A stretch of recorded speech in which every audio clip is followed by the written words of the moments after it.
the Audi TT Mk1, an absolute design classic from the late 1990s. In my opinion, it's an automotive style icon. However, that did not stop those clever designers fiddling with the recipe during its 8-year production run. Hi all, I'm Andy, and this is the facelift modifications you will find on an Audi TT Mk1.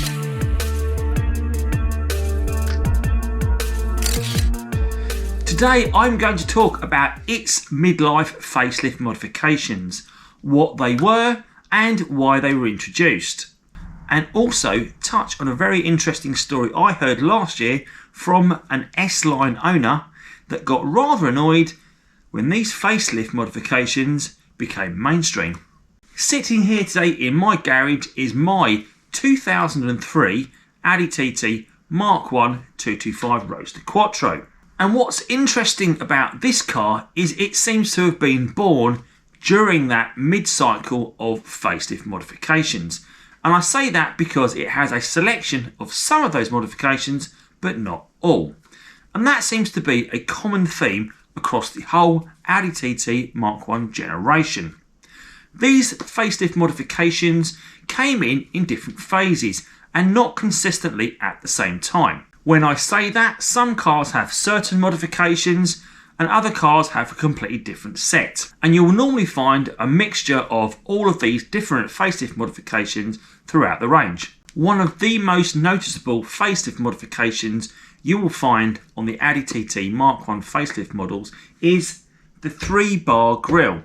Now you'll notice that my car, even though it has most of those facelift modifications, it has a 5-bar grille. This was the grille that came on the original car when it came out of the factory in 1998. However, my 3.2 V6 was born in 2004 and that has the modern 3-bar grille which came on all the 3.2 V6s. So here we are with my 3.2 V6, and this 3-bar grille was standard throughout the run of the 3.2s that were produced. However, it did become a facelift item from July of 2002. However, I've got a 2003 Roadster, as we've already seen, that doesn't have this feature. So it looks like, although it came out in 2002 in the July, this particular grille was phased in over the period of about 1 year. The later 225s and 180s do have this grille, but the early ones do not. And in fact, this facelift item is very sought after in the aftermarket modification scene for the older TTs because it's seen as a fresher look for the car. And if you want to pick one up from a breaker, you'll pay a lot more for a 3-bar grille than you will for the old-fashioned 5. These grilles on the 225s, 180s and the 3.2s are finished in a matte black, the original ABS plastic. However, the grille also made an appearance on the Quattro Sports in the last year of production, and they were actually painted gloss black, along with the lower grille inserts. My own personal preference is this is a nicer looking grille. It's more open, gets more airflow into the engine compared to the 5-bar. What's your thoughts on this particular modification? Do you like it? Do you prefer the 3-bar to the 5-bar? Why don't you let me know in the comments? However, this car does have the headlights, the titanium insert headlights that form part of the Audi TT Mk1 facelift modifications. Between these headlights is the modern headlights have a silver surround, whereas the original headlights had a black surround. Now I'm sure that doesn't really affect the lighting output from the car because that's not where the light's coming from, but it definitely has an aesthetic appeal and looks completely different when you look at the car front on. Here we have a driver's side headlight off a 225 with the silver insert, and it's probably worth pointing out that the bi-xenon headlight option became standard on the 225 in 2002. Now that hasn't been proven, but it looks like it came in at the same time as the other upgrades in January of that year. And the way to tell if the headlight is bi-xenon as opposed to halogen is it has this ballast at the back of the light. If that ballast is present, chances are your lights are bi-xenon. So it's not technically a facelift because it was available from 1999 as an optional extra, but this became standard in 2002. To look at some other styling modifications to this car, we need to get inside and take a look. If you're enjoying today's content and you think others would enjoy it, then please do give it a thumbs up, because it really helps with the YouTube algorithm get this content out to more people. Here we have another item that was introduced as part of the main facelift in January 2002, and it is the alloy gear knob. This replaced the black insert and black leather gear knob found on the original cars, and I personally feel it fits more in line with the rest of the alloy based touches in the cabin.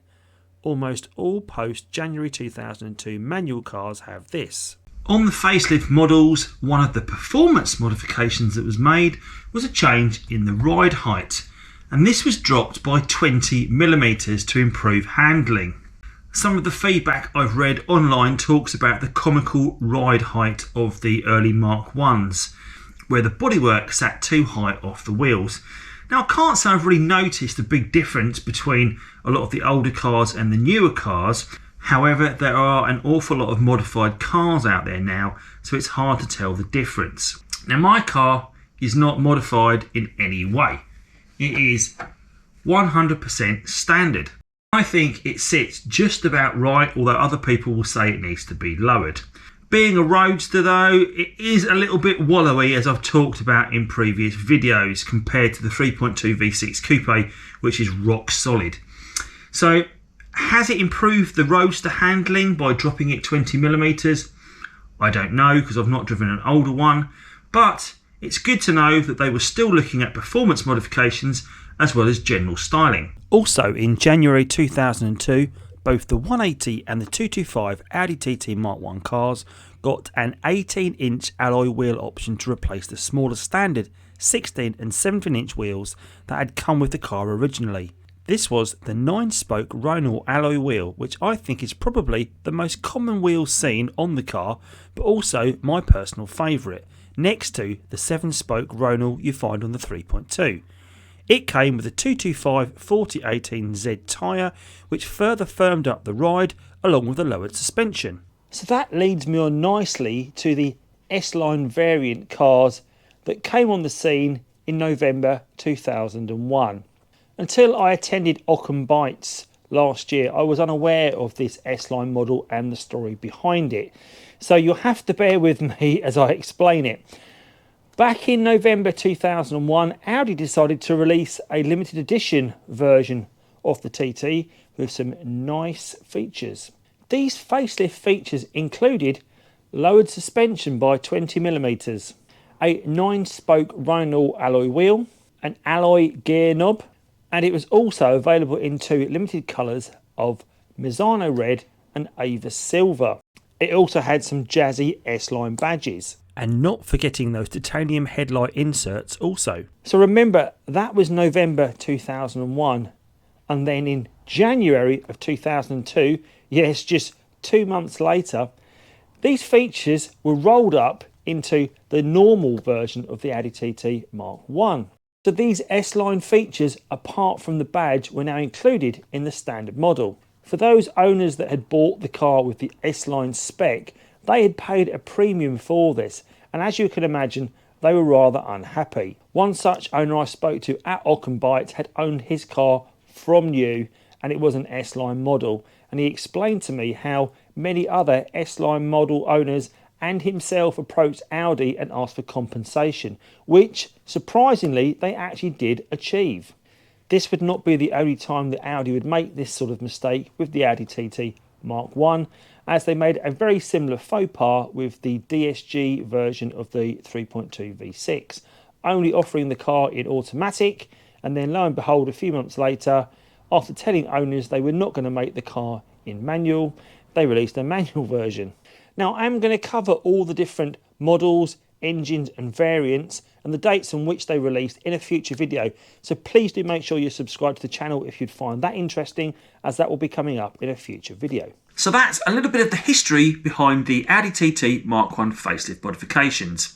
I hope you found today's video useful. If you have, then please do give this video a thumbs up, and also think about subscribing to my channel, where you'll find a whole host of content on the Audi TT Mk1, including how-to guides, upcoming meets and general information and history.